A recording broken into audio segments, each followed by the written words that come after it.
दीपावली के बाद छठ पूजा का लोगों को बड़े बेसब्री से इंतजार होता है। आस्था का प्रतीक छठ पूजा में छठी मैया और सूर्य देवता की पूजा की जाती है। इसमें व्रती 36 घंटे तक निर्जला व्रत रखते हैं। दिवाली की तरह ही छठ पूजा की तिथि को भी लेकर इस बार लोगों में कंफ्यूजन बना हुआ है कि नहाए खाए कब, खरना कब, सूर्य देव को अर्घ कब दिया जाएगा, सुबह और शाम का अर्घ देने का समय क्या रहेगा। तो आज की इस वीडियो में आपको छठ पूजा के बारे में बताते हैं। छठ पूजा की अगर बात करें तो ये मुख्य रूप से बिहार, झारखंड और उत्तर प्रदेश में मनाया जाता है, लेकिन अब देश के कई अन्य राज्यों के साथ ही विदेशों में रहने वाले हिंदू लोग भी इसे धूमधाम से मनाने लगे हैं। आस्था का प्रतीक छठ को महापर्व कहा जाता है। इस पूजा में छठी मैया और सूर्य देवता की पूजा श्रद्धा भाव से की जाती है। दीपावली के ठीक 6 दिन बाद छठ पर्व मनाया जाता है और ये जो पर्व होता है ये पूरे 4 दिनों तक चलता है, जिसकी शुरुआत होती है नहाए खाए और खरना से।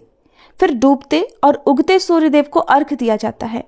इसमें व्रती नदी में कमर तक जल में प्रवेश करके सूर्य देवता को अर्घ देकर उनकी पूजा और फिर परिक्रमा करते हैं। इसमें 36 घंटों तक निर्जला व्रत रखा जाता है, जो कि बहुत ही कठिन होता है, इसीलिए इसे महापर्व भी कहते हैं।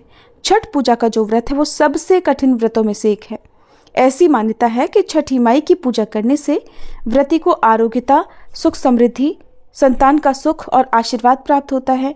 छठ का पर्व कार्तिक माह के शुक्ल पक्ष की चतुर्थी तिथि से लेकर सप्तमी तिथि तक मनाया जाता है और इसकी शुरुआत नहाए खाए से की जाती है। दूसरे दिन खरना होता है। तीसरे दिन शाम में डूबते सूर्य को व्रती नदी में खड़े होकर सूर्य देव को अर्घ देते हैं। चौथे दिन सुबह उगते सूर्य को फिर से अर्घ दिया जाता है।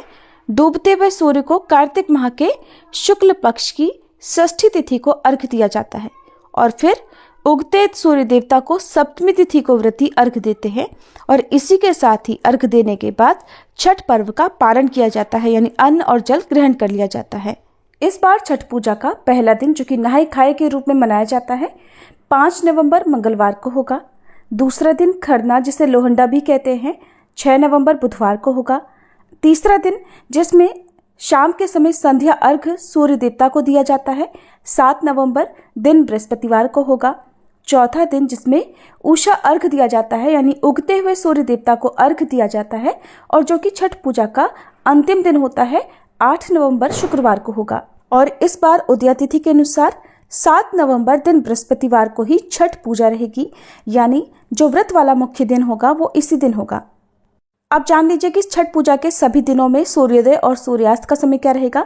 तो पहला दिन यानी नहाए खाए के दिन सूर्योदय सुबह 6:38 पर और सूर्यास्त होगा शाम 5:42 पर। छठ पूजा के दूसरे दिन यानी खरना के दिन सूर्योदय सुबह 6:39 पर और सूर्यास्त शाम 5:41 पर होगा। छठ पूजा के तीसरे दिन यानी व्रत वाले दिन सूर्योदय सुबह 6:39 पर और सूर्यास्त होगा शाम 5:41 पर। छठ पूजा के चौथे दिन यानी 8 नवंबर शुक्रवार को सूर्योदय होगा सुबह 6:40 पर। इस दिन उगते हुए सूर्य देवता को अर्घ देने के बाद व्रत का पारणा किया जाता है। षष्ठी तिथि प्रारंभ होगी 6 नवंबर बुधवार मध्यरात्रि 12:42 से और 7 नवंबर बृहस्पतिवार को मध्यरात्रि 12:34 पर तिथि समाप्त होगी। बृहस्पतिवार को सारा दिन ही षष्ठी तिथि विद्यमान रहेगी और सप्तमी तिथि प्रारंभ होगी 7 नवंबर बृहस्पतिवार को मध्यरात्रि 12:35 से, जिसकी समाप्ति होगी 8 नवंबर शुक्रवार रात 11:56 पर। 8 नवंबर शुक्रवार को सप्तमी तिथि सारा दिन रहेगी। अब जानिए कि व्रत का पारणा आपको किस शुभ मुहूर्त में करना है। तो व्रत पारणा 8 नवंबर शुक्रवार को सुबह 6:40 के बाद में किया जाएगा। ये थी आज की वीडियो। जानकारी अच्छी लगी हो तो वीडियो को लाइक जरूर कीजिएगा।